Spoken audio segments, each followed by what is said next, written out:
Jesu Kristu inkosi baba bengicela ukuletha nampo ubufakazi uNkulunkulu angenzele khona ntambama nje. Kusho ukuthi bengisebenza ebusuku ngenza i-night shift. Mangiphuma emsebenzini angiyanga endlini straight, ngiye ngaqala kwenye indawo ekuthiwa iseplaza ngadlula nasedrobheni. Mase ngibuya emotweni bengiyona ngingafikela ubuthongo ngoba bese ngikhathele. Bese sihambile nje ibangana bese ngizwa abantu bekhala la emotweni besihamba ngayo bese ngithuka nami ngiphaphama khona lapho, kanti mabesho udriver uye wangena irobhothi imvalele le enye imoto iza ngesikhulu izwenini ukuthi-ke bavikane kanjani angazi ngoba ngisho nje baba ukuthi bese ngifele ubuthongo ngilele. Ngiyambonga kakhulu uNkulunkulu umusa wakhe. Baba ukuba sekhaya leZwi kuyisibusiso. Siyayibonga nje kakhulu i-protection emangalisayo esekhaya leZwi. Siyayibonga baba emkhuleko yenu, sohlale siyibonga nje njalo. uNkulunkulu ahlale enibusisa njalo baba. Siyabonga nesibusiso kakhulu empilweni zethu. uJesu Kristu inkosi. uJesu Kristu inkosi babe, ngiyabingelela babe kwenama-ke nelibandla lonke phinze babe. Ngitawukhuluma indzaba yokuthi umphanami uke wabona ekhaya leZwi, uthi ubone ushumayela babe. Labanye bebanatha khona lapha endlini banatha umcombotsi babe. Kani nami uNkulunkulu wakwangitshengisa babe, ngiko ngithi asale ngiyiletha nayindzaba naye, wakwangitshengisa ngekhaya leZwi sasi kunenkonzo sesiyahamba-ke sibazalwane sibanyenti nasenineni namake nalabanye bazalwane nangena kulenye indlu lengcwele. Kwaba nebazalwane lebabhizi lapha badla tinfo tabo kungathi nje sebasephathini bona. uNkulunkulu ayiveta lendzaba yasekhaya leZwi babe, kuthi kunetinfo letingahambi kahle kithi sibazalwane, asitifunisise babe, asiphendvukisise, silalele nakudlula kushoko ngawe babe. uJesu Kristu yinkosi babe. uJesu Kristu yinkosi babe. Ngiyabingelela babe kwenama-ke nebazalwane bonke babe. uNkulunkulu ngemangalisile Friday, kani vele kulamalanga uyangimangalisa. Kusiwo malanga amangakhi ngilethe ubufakazi, phindze wangimangalisa Friday babe. Wangipha 1000 ngathi ngisehledi babe, ngathola nje i-proof of payment. Athi lo mzalwane uyathi iyaphutha kuvela, so nginikete 1000 ngatfuka babe. Yangena yasingena Saturday. Ngitawuphakamise amandla uNkulunkulu babe. Kunelilanga lakhona ngathi ngilele ngabona lo mnye babe nje bekangingadi. Athi awubonga ngani uNkulunkulu akuphilisile, ukuphume 2 etimbuti lasiswini sakho awubongi. Kusukela lapho babe ngaconza tinfo letimatima ukuthi nasithandazelwe na kanjani uNkulunkulu sokwentile. Ngithini emele bese sicala siyabonga. Inkonzo yekubonga shengathi besingayiconzisisa. Ngake ngasho babe sinhlala nemfano wami nje naNkulunkulu uyamsebentisa. Wakwangithandazela wathi make ayimsingi 2 wema-goats kuwe kumanifesta wona. So wathandaza, wasinakathandazile nje kwaphela. Angingasabuyeli next maye ngikhosi ngiyabonga. Lokhu sengitfola liphupho la khona ngithe uNkulunkulu uyasikhumbuta indzaba yekubonga. Nami babe ngibonga angicethe kusimakathi la kwentile kule nyanga yaSeptember lesiphuma kuyona la kutawuchubeka kwenda. uJesu Kristu inkosi babe.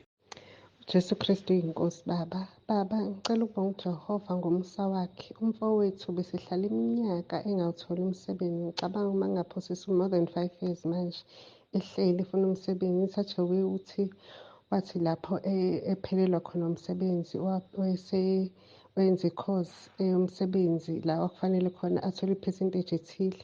Kwathi nje sekuzothestelwa lezo zinto wavele wathathwa wavinjwa iy'gebengu zamphuca i-laptop ene-information yonke. Uthe uma sekubhala lowo ma-test lawo wangaphasa ngale ndlela efunakalayo, bese kwaphoqela ukuthi axoshwe emsebenzini. Uma sexoshiwe useya-aplayela imisebenzi left and right, wazathi hhayi kusho ukuthi ngi-blacklistiwe, angikhohlwa indaba yokufuna umsebenzi manje. Kube iminyaka nje angibizwa ndawo. Angivele manje ngifuna isikole, nakhona efuna isikole wa-aplaya aze achithwe ngisho nawo UNISA kuthiwa kugcwele. hhayi ngelinye ilanga ethi mina asikhuleke sikhuleke. Hhayi-ke bese ngimtshele sivume izono ngimtshele konke-ke nje leyo nto siyenza kanje kanje kanje akwenze. Singene emkhosini, umkhosi wa-21 days nje sangena kuwona futhi nawo. Hhayi-ke ngomusa kaNkulunkulu kuthe uma sesikhulekile wathena-ke kuloku khuleka okuqala aphinde futhi athole ama-results athi ama-results hhayi regret ngathi mina hhayi ngiyamthemba uJehova. NgoJanuwari kade bethe ngoNovemba Disemba regret baphinde bembiza ubuthaphuthaphu asithole isikole wafunda waqeda wa-graduate-a sangena emkhosini sathole umsebenzi. Bese njengamanje-ke sebembizile ekhampanini ethile bamnika umsebenzi. Ngiyambonga kakhulu uJehova, Jesu Kristu inkosi ngendlela eyisimanga.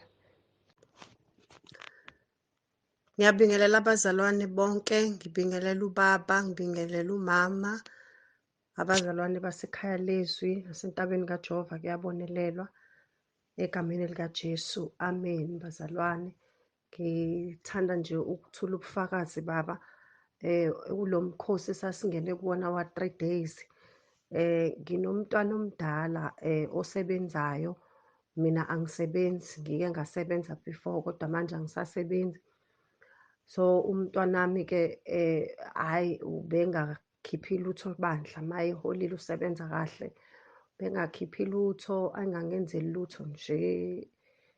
Ngicomplain-a njalo, kodwa kuthe uma ngiphuma emkhosini nje, uma ngiqeda umkhosi, ngezwa ngaye esefoni esethi ngikwenzela i-wallet. Ngambonga kakhulu uNkulunkulu baba, ngoba bengihlezi ngicomplain-a ukuthi umuntu ingane yentombazane engakwazi ukuthi nje iphuma wayo imali ithi nje ma uyothenga nje okuncane ekhaya. Hhayi, bengihleze ngikhathazekile baba, ngiyambonga kakhulu uNkulunkulu. Ngimbonga nje nokungena ekhaya leZwi bazalwane. Ngishisile nombhede ebengilala kuwona, ngilala phansi. Ngacela umzalwane wangifaka ekhaya leZwi ngoba kwangalaleki. Ngakusasa uma ngivuka ngabothi ngeke ngikwazi ukuphela usuku, fanele ngilale ngiwushisile umbhede, ngawushisa bazalwane. Ngiyambonga kakhulu uNkulunkulu, ngiyamkholwa uNkulunkulu ukuthi nje usazoqhubeka empilweni yami azibonakalise ubuNkulunkulu bakhe. Ngiyabonga kakhulu baba. Neyizono zami ngayibhala, ngisaqhubeka uma ngikhumbula ngibhale engikukhumbulayo. Ngiyabonga kakhulu, amen. Jesu Kristu inkosi baba. Baba esacela ukuletha nobufakazi. Izolo bengiphethwe yikhanda, ngase-ke ngithandaza ngicela uNkulunkulu ukuthi angiphilise leli khanda. Ngathandaza umthandazo omfishane nje ngase ngilala. Beku-6:22 wantambama, cishe i-hour ngililalile. Ngithe uma ngivuka lapho kwangazathi akaze lingiphathe ikhanda. Ngiyambonga uNkulunkulu ukuthi angenzela umusa, ngingelutho kodwa wangenzela. Ngiyabonga. Jesu Kristu inkosi. uJesu Kristu uyinkosi. Ngiyabingelela baba nomama entabeni kaJehova, kuyabonelelwa. Baba, ngiyathanda ukuthula ubufakazi, ngimbonga uNkulunkulu ngento ayenzile kimi. ngoLwesihlanu baba kade ngisemsebenzini, isikhathi ngiyakhola kade kubo 10 baba, ngisebenzisa umshini. So umshini baba waphunyuka ezandleni, ukuthi kwenzakaleni angazi baba.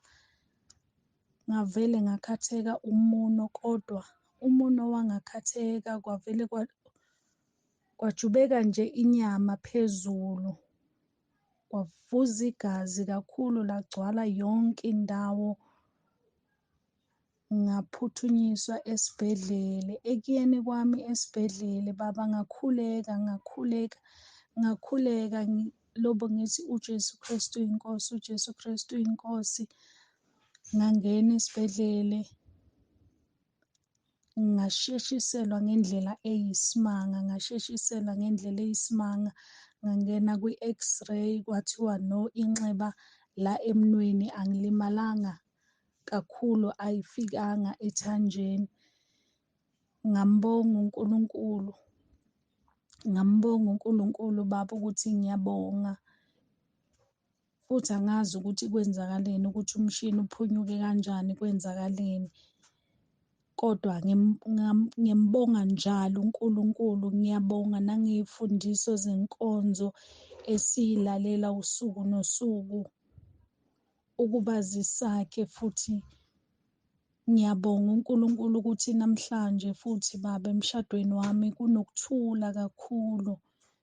Ngiyakhula usuku nosuku Baba yinkonzo nokuba isimilo sami nangendlela osifundisa ngayo izwi. Ngiyambonga uNkulunkulu Baba.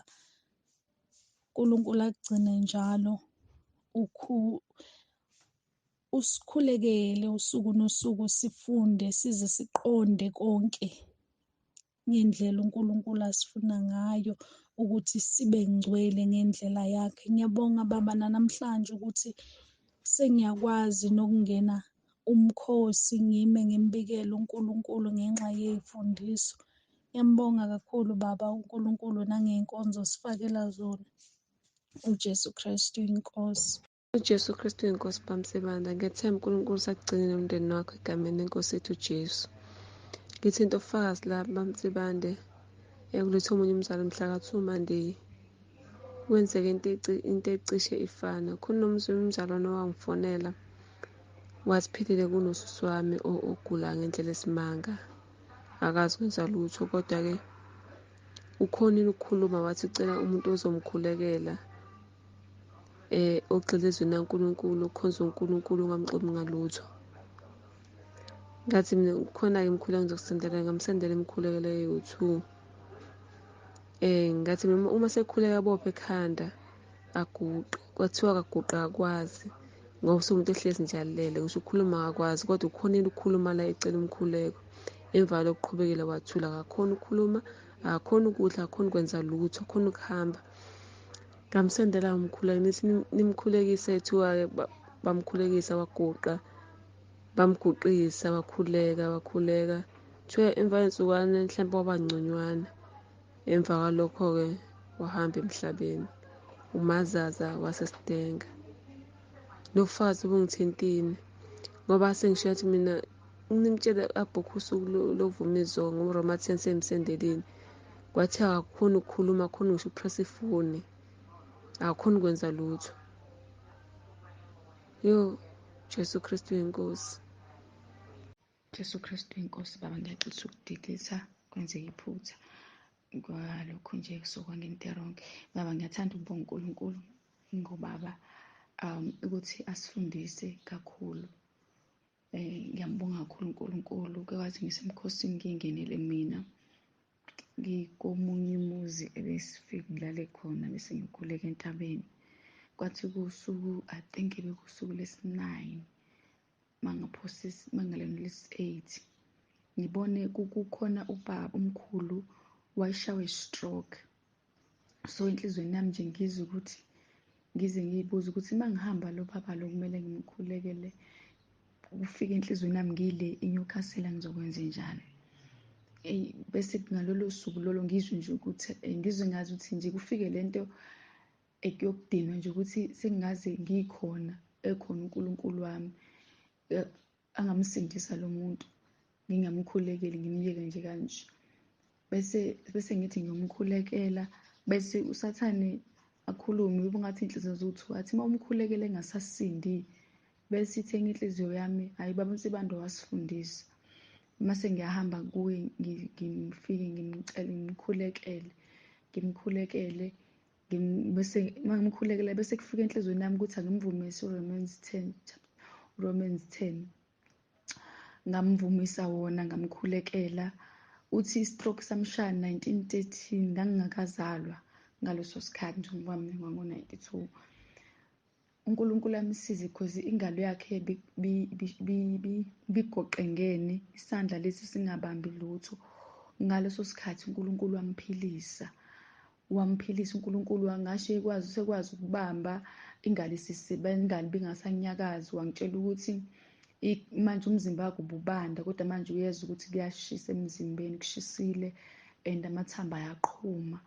Ngiyathanda baba ukumbonga uNkulunkulu. Uthe mayesethi kimi yini uNkulunkulu engingambeka ngakho, ngathi mina ukuthi ukholwe uNkulunkulu, ukholwe wuye. Wazi wabuza nebandla engikhonza kulo, ngikaze ngize ngimchazise into eningi, but ngiyalibonga leli gama elithi uJesu Kristu inkosi, ngoba ngithe mangimkhulekela ngathi uJesu Kristu inkosi, ngase ngimvumisa uRomans chapter 10 chapter 9. Ngiyambonga kakhulu uNkulunkulu Baba osifundise khona impela uyaphila. Ngithi nje uJesu Kristu inkosi osindise umuntu obekade ene-stroke for years, kuthiwa inyanga eyayimlapha yashona yona, ithi yamlapha kulesi stroke, kodwa uNkulunkulu ukwazile ukumlapha. Ngithi nje uJesu Kristu inkosi. Siyabonga Baba ngokusifundisa. Amen.